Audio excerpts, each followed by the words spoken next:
नमस्कार।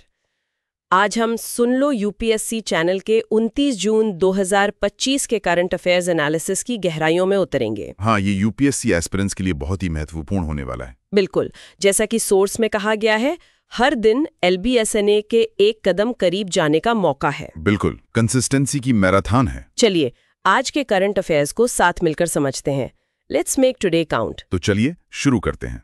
आज हम जीएस पेपर 2, फिर पेपर 3 और पेपर 1 के टॉपिक्स को देखेंगे। प्रीलिम्स पॉइंटर्स भी होंगे और मेंस का सवाल भी। हाँ, और अंत में थोड़ी मोटिवेशन भी। तो सबसे पहले जीएस पेपर 2, गवर्नेंस, शासन, पॉलिटी, राजव्यवस्था और इंटरनेशनल रिलेशंस, अंतर्राष्ट्रीय संबंध। शुरुआत एक दुखद खबर से है। हाँ, पूरी रथ यात्रा ट्रेजेडी, पूरी रथ यात्रा त्रासदी। ये 29 जून की घटना है। श्री गुंडीचा मंदिर के पास बहुत ज्यादा भीड़ इकट्ठा हो गई। हाँ, दर्शन के लिए भगवान जगन्नाथ, बलभद्रा और सुभद्रा के दर्शन के लिए हजारों लोग थे। और उसी भीड़ में दम घुटने से 3 भक्तों की दुखद मौत हो गई और करीब 1 दर्जन लोग अस्पताल में भर्ती हुए। बहुत दुखद। और इस पर राजनीतिक प्रतिक्रियाएं भी तुरंत आई। बिल्कुल, पूर्व मुख्यमंत्री नवीन पटनायक ने कहा कि ये शॉकिंग लैप्स इन ड्यूटी है, सरकारी मशीनरी मौजूद नहीं थी, सरासर अक्षमता है। और जो अभी मुख्यमंत्री हैं मोहन चरण मांझी, हाँ, उन्होंने माफी मांगी। उन्होंने माना कि ये एक तरह की स्टैम्पीड जैसी स्थिति थी और वादा किया कि सिक्योरिटी नेग्लिजेंस मतलब सुरक्षा में जो लापरवाही हुई है उसकी जांच होगी और ठोस कार्रवाई की जाएगी। देखिए ये घटनाएं अचानक नहीं होती। ये एक सिस्टमिक फेलियर, एक व्यवस्थागत विफलता की तरफ इशारा करती हैं। आप कह रहे हैं कि ये बार बार होता है? हाँ, मतलब भारत में बड़ी धार्मिक सभाओं में क्राउड मैनेजमेंट, भीड़ प्रबंधन एक लगातार बनी हुई चुनौती है। रथ यात्रा का पैमाना इतना बड़ा है कि जोखिम का अंदाजा पहले से होना चाहिए था। तो ये प्रशासनिक योजना और उसके एग्जीक्यूशन मतलब कार्यान्वयन में कमी है। बिल्कुल। नेशनल डिजास्टर मैनेजमेंट अथॉरिटी यानी राष्ट्रीय आपदा प्रबंधन प्राधिकरण एनडीएमए की गाइडलाइंस हैं इसके लिए, लेकिन जो पॉलिसी है और जो जमीन पर होता है उसमें अक्सर एक गैप दिखता है। तो जो आधिकारिक बयान आया कि अचानक भीड़ बढ़ गई, वो असल में क्राउड कंट्रोल की विफलता को शायद छुपाता है।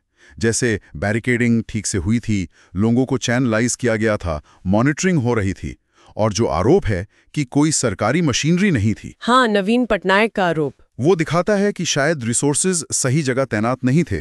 और जब मुख्यमंत्री खुद सिक्योरिटी नेग्लिजेंस मान रहे हैं तो ये प्रशासनिक चूक की पुष्टि है। ये तो डिजास्टर मैनेजमेंट, आपदा प्रबंधन का टेक्स्ट बुक केस लगता है ही। इसमें सुधार और अकाउंटेबिलिटी यानी जवाबदेही तय करने की सख्त जरूरत है। अगर हम एनडीएमए गाइडलाइंस के हिसाब से देखें तो कई जगहों पर चूक दिखती है। जैसे प्लानिंग एंड रिस्क असेसमेंट, योजना और जोखिम मूल्यांकन। गुंडीचा मंदिर के पास जोखिम को या तो कम आंका गया या प्लान पर्याप्त नहीं था। और रूट एंड वेन्यू मैनेजमेंट, मार्ग और स्थल प्रबंधन। भीड़ का बढ़ जाना और मशीनरी ना होने का आरोप, ये इसी में कमी दिखाता है। फिर टेक्नोलॉजी का इस्तेमाल, प्रौद्योगिकी का उपयोग। क्या सीसीटीवी, पीएस सिस्टम जैसे प्रोएक्टिव उपाय थे? लगता नहीं। रिस्पॉन्स तो रिएक्टिव था। मेडिकल प्रिपेयर्डनेस के बारे में क्या? पीड़ितों को घटना के बाद अस्पताल ले जाया गया। क्या मौके पर तत्काल चिकित्सा सुविधा की कमी थी? ये सवाल उठता है। और कोऑर्डिनेशन एंड ट्रेनिंग, समन्वय और प्रशिक्षण। सिक्योरिटी नेग्लिजेंस का जिक्र इसी तरफ इशारा करता है कि शायद समन्वय या प्रशिक्षण में कमी रही हो। तो यूपीएससी के लिहाज से कहाँ जुड़ता है?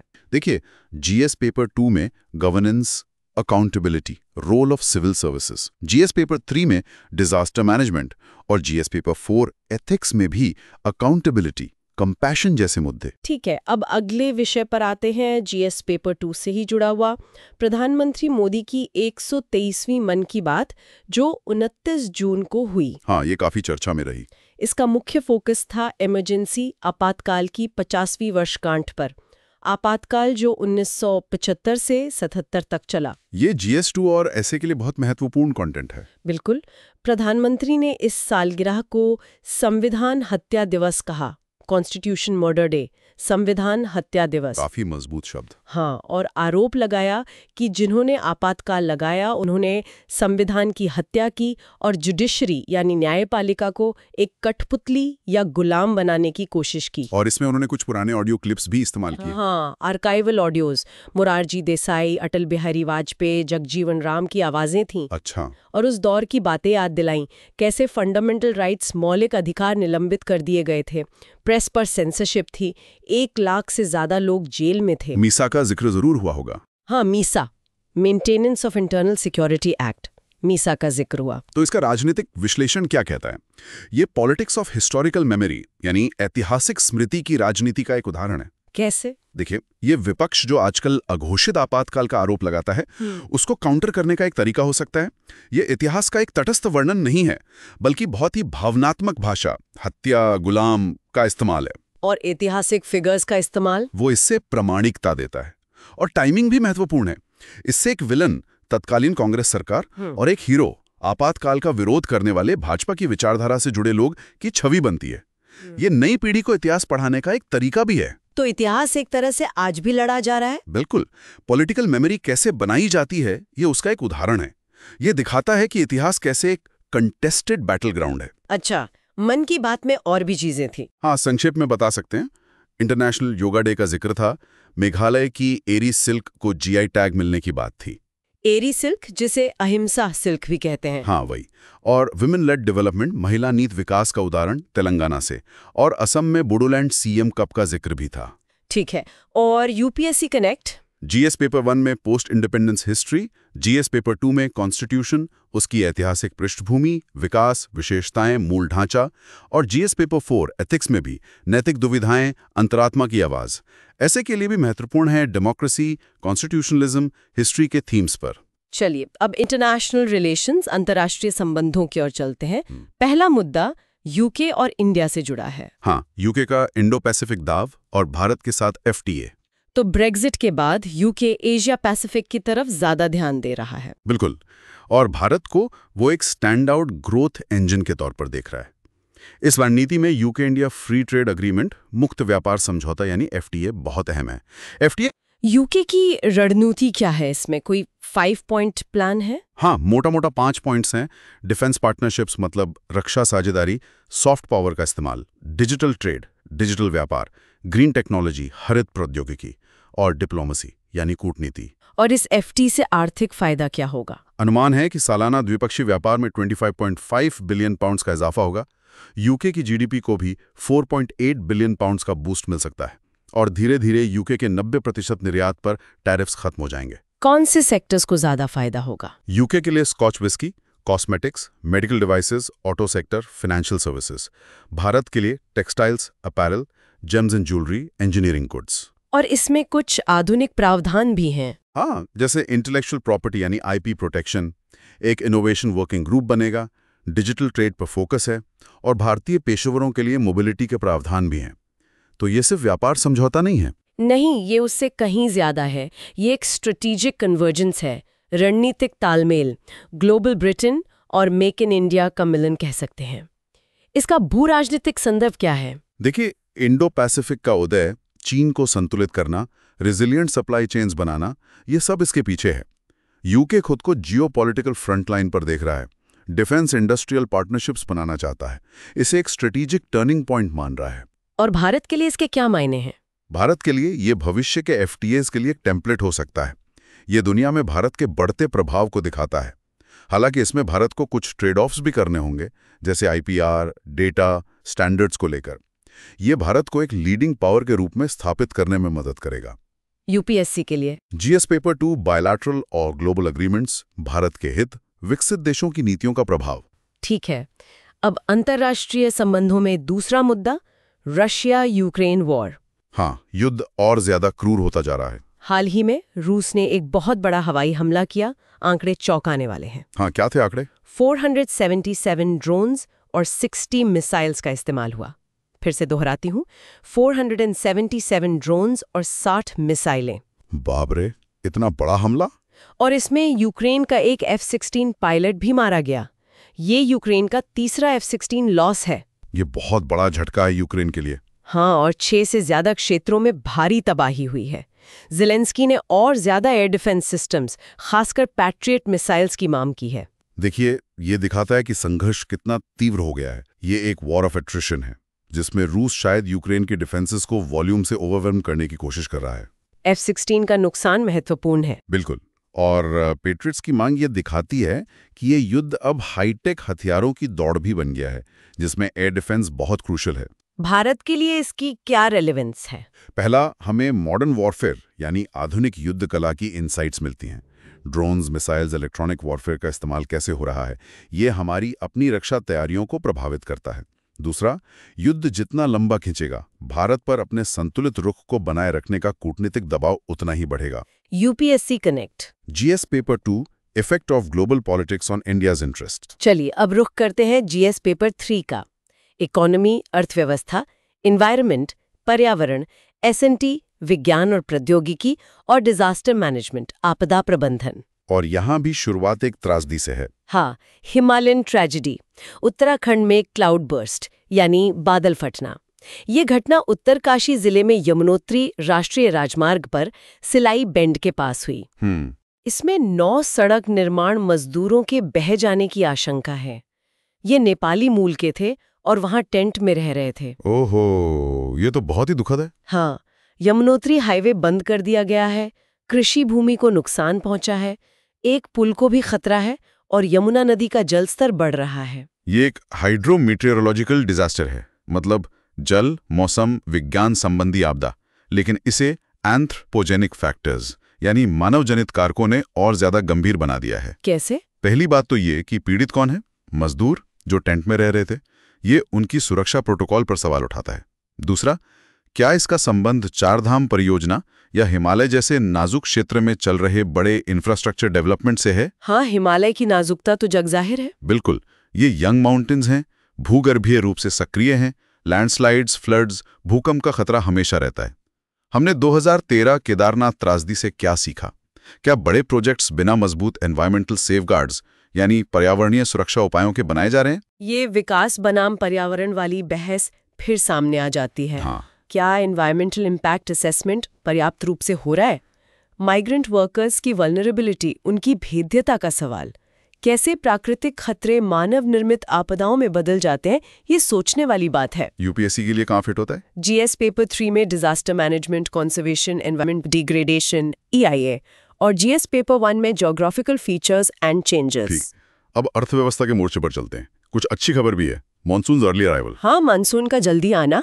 साउथ वेस्ट मानसून 29 जून तक ही पूरे भारत में पहुंच गया, जो कि जल्दी है। और IMD का फोरकास्ट क्या है? अबव एवरेज रेनफॉल का अनुमान है, लगातार दूसरे साल औसत से ज्यादा बारिश। ये तो बहुत अच्छी खबर है। हाँ, कृषि के लिए तो ये लाइफलाइन है। हमारी आधी खेती बारिश पर निर्भर है। इससे खरीफ फसलों जैसे चावल, मक्का, कपास, सोयाबीन को बूस्ट मिलेगा। और RBI का क्या कहना है? RBI भी इसे सकारात्मक मान रहा है। इससे खाद्य महंगाई, फूड इन्फ्लेशन कम करने में मदद मिलेगी और कृषि उत्पादन बढ़ेगा, खासकर FY 2025-26 में। बिल्कुल, ये अर्थव्यवस्था के लिए एक पॉजिटिव शॉक है। देखिए, चेन रिएक्शन होता है। अच्छा मानसून, ज्यादा उत्पादन, ज्यादा सप्लाई, कीमतें काबू में, फूड इन्फ्लेशन कम, RBI को मॉनेटरी पॉलिसी में फ्लेक्सिबिलिटी, ग्रोथ पर फोकस करने की गुंजाइश, ये एक की इकोनॉमिक वेरिएबल है। UPSC relevance. GS paper 3 Indian economy में planning, resources growth, crops, PDS, food security. अर्थव्यवस्था में ही एक और अहम सेक्टर भारत का ऑटो सेक्टर, और उसमें EV रेवोल्यूशन। हाँ, इलेक्ट्रिक वाहन क्रांति जो जोर पकड़ रही है। पहले ये देखते हैं कि ऑटो सेक्टर कितना बड़ा है। GDP में 7.1%, मैन्युफैक्चरिंग GDP में 49% और करीब 3.5 करोड़ लोगों को रोजगार देता है। बहुत बड़ा सेक्टर है और सरकार इलेक्ट्रिक व्हीकल्स यानी EVs पर काफी जोर दे रही है। हाँ, कई योजनाएं हैं। पहली है PLI scheme for auto sector, production linked incentive, उत्पादन लिंक्ड प्रोत्साहन। इसमें कितना पैसा है? इसका आउटले 25,938 करोड़ रुपए है, खासकर EVs और हाइड्रोजन फ्यूल व्हीकल्स के लिए। प्रपोजल्स तो 67,000 करोड़ से ज्यादा के आ गए हैं, लेकिन एक चिंता है कि फंड डिसबर्समेंट, मतलब पैसा जारी होने की रफ्तार धीमी है। अच्छा, और फेम योजना? फेम 2 यानी faster adoption and manufacturing of hybrid and electric vehicles. इसका बजट 11,500 करोड़ रुपए था डिमांड इंसेंटिव्स के लिए, मतलब खरीदारों को छूट। इसने 1.3 मिलियन से ज्यादा ईवीज को सपोर्ट किया है। और ये अब खत्म हो गई है? नहीं, इसे मार्च 2025 तक बढ़ा दिया गया है। ठीक है। और बैटरी के लिए भी कुछ है? हाँ, PLI scheme for ACC battery storage, advanced chemistry cell battery storage के लिए इसका आउटले 18,100 करोड़ रुपए है। मकसद है बैटरी के लिए आयात पर निर्भरता कम करना और देश में ही सप्लाई चेन बनाना। तो इन सब का नतीजा दिख रहा है। हाँ, ईवी मार्केट शेयर बढ़ रहा है। मई 2025 में इलेक्ट्रिक कार्स की बिक्री कुल कार बिक्री का 4% से ज्यादा थी, जो पहले 2.57% थी। तो ये एक होलिस्टिक स्ट्रैटेजी लगती है, एक पूरा स्वदेशी ईवी इकोसिस्टम बनाने की कोशिश, डिजाइन, मैन्युफैक्चरिंग, बैटरी, सब कुछ। हाँ, फेम से डिमांड बढ़ाई, PLI ऑटो से सप्लाई और PLI ACC से बैटरी वाली बॉटलनेक दूर करने की कोशिश। बिल्कुल। आत्मनिर्भर भारत पर फोकस साफ है, लेकिन चुनौती है इम्प्लीमेंटेशन की। जैसे आपने कहा, PLI डिसबर्समेंट धीमा है, पॉलिसी डिजाइन और एग्जीक्यूशन का गैप अहम है। इन योजनाओं की सफलता एफिशिएंसी पर निर्भर करेगी। और इसका मकसद सिर्फ साफ हवा नहीं है। नहीं, ये एनर्जी सिक्योरिटी, ऊर्जा सुरक्षा और भारत को ग्लोबल मैन्युफैक्चरिंग में लीडर बनाने से भी जुड़ा है। यूपीएससी के लिए GS पेपर 3 में Indian economy, planning, growth, industrial policy, infrastructure, energy, investment models के तहत ये आता है। अब आते हैं साइंस एंड टेक पर, द कटिंग एज। हाँ, इसमें पहला है हेल्थ टेक रेवोल्यूशन, स्वास्थ्य तकनीक क्रांति। केंद्रीय मंत्री डॉक्टर जितेंद्र सिंह ने एक भाषण में कहा कि Bharat tech driven health care का भविष्य है। क्या मुख्य बातें थीं? उन्होंने भारत की लीडरशिप और इनोवेशन की बात की, प्रिवेंटिव और प्रिसिजन मेडिसिन में। उदाहरण दिए, दुनिया की पहली DNA वैक्सीन कोविड-19, घर में बनी HPV वैक्सीन सर्वाइकल कैंसर के लिए और पहली जीन थेरेपी ट्रायल हीमोफीलिया के लिए। ये उदाहरण मैं फिर से दोहराती हूँ, DNA vaccine, HPV vaccine, gene therapy trial for haemophilia. ये तो वाकई बड़ी उपलब्धियां हैं। उन्होंने डुअल बर्डन यानी दोहरे बोझ की बात की। कम्युनिकेबल डिजीजेस जैसे TB और नॉन कम्युनिकेबल डिजीजेस जैसे डायबिटीज, इनसे निपटने के लिए टेक्नोलॉजी जैसे AI और टेलीमेडिसिन का इस्तेमाल मास स्क्रीनिंग, अर्ली डिटेक्शन और प्रिवेंशन में करने पर जोर दिया। और कन्वर्जेंस की भी बात हुई। हाँ, कन्वर्जेंस यानी अभिसरण। IIT कानपुर, IISc बेंगलुरु जैसे संस्थान अब मेडिकल स्कूल खोलने की योजना बना रहे हैं। इंजीनियरिंग और मेडिसिन का संगम, इससे टेक्नोसैवी डॉक्टर्स तैयार होंगे। ये एक बड़ा कदम है। और उन्होंने PPP, पब्लिक प्राइवेट पार्टनरशिप, सार्वजनिक निजी भागीदारी पर भी जोर दिया, खासकर R&D के शुरुआती दौर से ही। देखिए, भविष्य है ही टेक्नोलॉजी, बिट्स और मेडिसिन, बायोलॉजी का इंटीग्रेशन, AI से डायग्नोस्टिक्स, टेलीमेडिसिन से एक्सेस, जीनोमिक्स से प्रिसिशन मेडिसिन। IITs का ये कदम एक फंडामेंटल स्ट्रक्चरल रिफॉर्म है। इससे फिजिशियन साइंटिस्ट तैयार होंगे। तो एक तरह से पूरी मेडिकल शिक्षा और रिसर्च का तरीका बदल रहा है। हाँ, एक इंटरडिसिप्लिनरी अप्रोच रिजक्रूट है। पूरा इकोसिस्टम बनाना होगा जिसमें PPP बहुत जरूरी है। चुनौतियां हैं एक्सेस और अफोर्डेबिलिटी की, लेकिन भारत शायद लीप फ्रॉग कर सकता है। यूपीएससी के लिए GS paper 3, SNT, developments applications, Indian achievements, indigenisation और GS paper 2, social sector health education में ये महत्वपूर्ण है। SNT में दूसरा टॉपिक थोड़ा अलग है, डिजिटल फूड कल्चर पर IIT गुवाहाटी की एक स्टडी। अच्छा, डिजिटल खाद्य संस्कृति, ये क्या है? ये स्टडी देखती है कि डिजिटल टेक्नोलॉजी जैसे food apps, social media reviews वगैरह शहरों में लोगों के खाने पीने के तरीकों को कैसे बदल रही हैं। तो क्या फाइंडिंग्स हैं? फाइंडिंग्स कहती हैं कि ये आदतें बदल रही हैं, लेकिन साथ ही ये मौजूदा हायरार्कीज जैसे कास्ट, क्लास, जेंडर को और मजबूत भी कर रही हैं। ऑनलाइन बातचीत में शहरी अपर मिडिल क्लास का दबदबा है, जिससे पारंपरिक छोटे व्यवसाय और निचली सामाजिक आर्थिक पृष्ठभूमि वाले लोग बाहर रह जाते हैं। ये बहुत दिलचस्प है। ये दिखाता है कि टेक्नोलॉजी अपने आप में न्यूट्रल नहीं होती, वो मौजूदा असमानताओं को रिफ्लेक्ट करती है और कभी-कभी एम्पलीफाई भी कर देती है। मतलब जिसके पास डिजिटल प्रोफिशिएंसी है वो एक नई कल्चरल कैपिटल बन गई है। हाँ, कह सकते हैं। टेक सेवी कैफेज को ज्यादा विजिबिलिटी मिलती है, पारंपरिक ठेले वाले शायद पीछे छूट जाते हैं। डिजिटल डिवाइड और सोशल डिविजन्स एक दूसरे की परछाई जैसे लगते हैं। एल्गोरिदम का बायस भी हो सकता है। तो ये टेक यूटोपियनिज्म को चैलेंज करता है? बिल्कुल। ये एक ज़्यादा नुआंस्ड क्रिटिकल पर्सपेक्टिव है जो मेंस और एसए के लिए बहुत वैल्यूएबल है।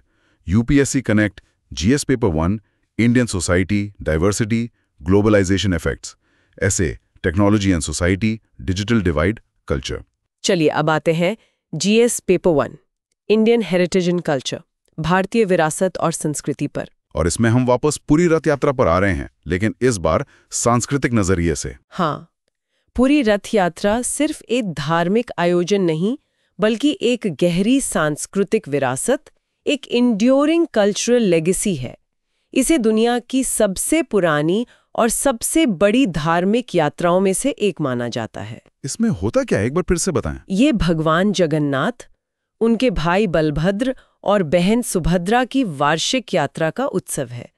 वे अपने मुख्य जगन्नाथ मंदिर से गुंडीचा मंदिर तक रथों में जाते हैं।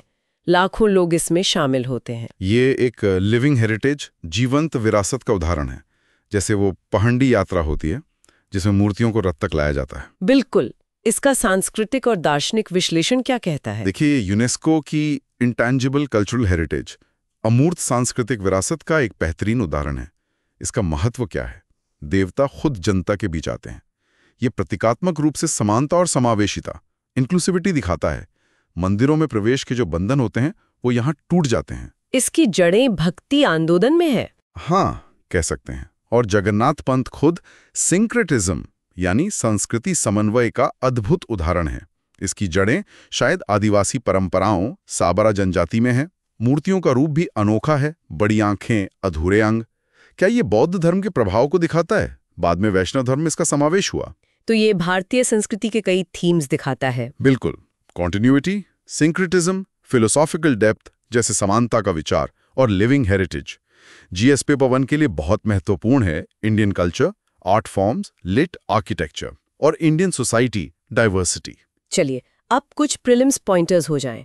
क्विक रिवीजन फैक्ट्स मैं तेजी से बोलूंगी। जरूर। पूरी रथ यात्रा, उड़ीसा, जगन्नाथ बलभद्र सुभद्रा, जगन्नाथ मंदिर से गुंडीचा मंदिर, उत्तराखंड क्लाउड बर्स्ट, सिलाई बेंड, बरकोट, यमुनोत्री हाईवे, उत्तराकाशी, यमुना नदी का जल स्तर बढ़ा, दी इमरजेंसी 1975-77, 50वीं वर्षगांठ, संविधान हत्या दिवस, मीसा कानून, एरी सिल्क, मेघालय जीआई टैग, अहिंसा सिल्क, खासी समुदाय, स्टैटिस्टिक्स डे जून 29, पीसी महालनोबिस जयंती, 2025 की theme 75 years of national sample survey, auto sector schemes, PLI auto 25,938 crore रुपए, फेम 2 11,500 करोड़ रुपए मार्च 2025 तक बढ़ाया गया, पीएलआई एसी बैटरी 18,100 करोड़ रुपए, हेल्थ टेक माइलस्टोन्स, पहली डीएनए वैक्सीन कोविड-19, स्वदेशी HPV vaccine, gene therapy trial, haemophilia, Russia Ukraine war,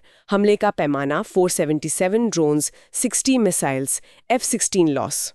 बहुत बढ़िया। ये क्विक फैक्ट रिवीजन के लिए काफी काम आएंगे। अब मेंस अभ्यास के लिए एक प्रश्न मैं इसे धीरे धीरे और स्पष्ट रूप से पढ़ती हूँ। जी। ये सीधे सीधे इकोनॉमिक एम्बिशंस और गवर्नेंस रियलिटीज के बीच के तनाव को पकड़ता है। तो इसमें क्या सोचने की जरूरत है? इसमें ये सोचना है कि पीएलआई जैसी योजनाएं अपनी जगह है, लेकिन क्या सिर्फ आर्थिक प्रोत्साहन काफी है, या प्रशासनिक क्षमता मतलब एडमिनिस्ट्रेटिव कैपेसिटी और जमीन पर योजनाओं का सही कार्यान्वयन उतना ही, या शायद उससे भी ज्यादा जरूरी है भारत के विकसित राष्ट्र बनने के लक्ष्य के लिए। इसका आलोचनात्मक विश्लेषण करना है। श्रोताओं को इस पर जरूर सोचना चाहिए कि कैसे प्रशासनिक क्षमता को विकास के लक्ष्यों से जोड़ा जाए। बिल्कुल। चलिए अब कार्यक्रम के अंत की ओर बढ़ते हैं।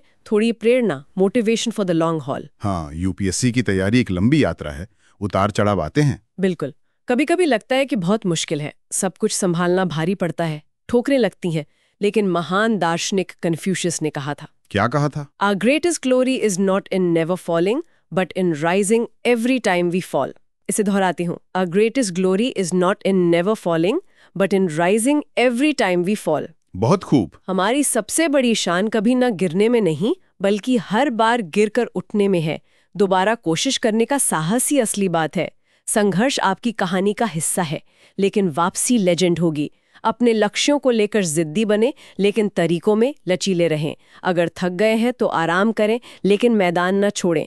उठो, जागो और लक्ष्य प्राप्त होने तक मत रुको। Keep fighting. बिल्कुल।